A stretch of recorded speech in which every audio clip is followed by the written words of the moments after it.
قال الرسول صلى الله عليه وسلم: ثلاثة جدهن جد وهزلهن جد: النكاح والطلاق والرجعة. النكاح والطلاق والرجعة. النكاح والطلاق والرجعة. نعم يا ابني.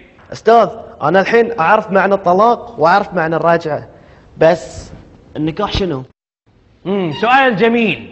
النكاح هو المسمى الشرعي لزواج الرجل بالمرأة. لزواج الرجل بالمرأة. بس أنا أستاذ للحين ما فهمت. يعني أنا أقول لك: يا فلان زوجتك ابنتي، وهو يرد علي ويقول: وأنا قبلت، فتصبح على هذا الأساس زوجته.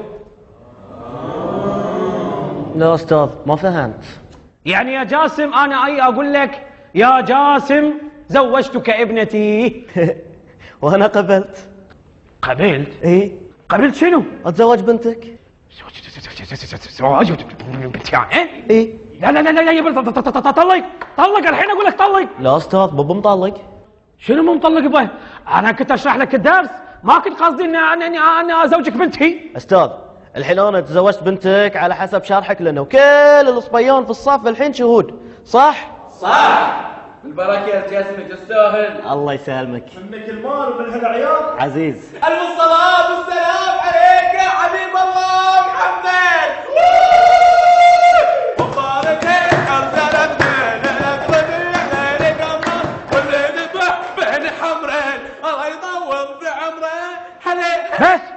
بس ولا كلمة بس. وانت قاعد مكانك بعد. وانت طلق الحين طلق الحين طلق. لا أستاذ بابا مطلق. طلق زين. سمعوني الحين راح اشرح لكم موضوع الطلاق، وابيكم تركزون في ذي الموضوع، خاصة انت. الواحد اذا بيطلق زوجته لازم يقول لها: يا مريم انت طالق. سمعتوا؟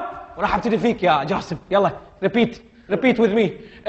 قول: يا مريم انت طالق. يعني الحين اسم بنتك مريم؟ حي الله عمي ابو مريم. بس تدري عاد؟ قوم. المدير تعال عند المدير.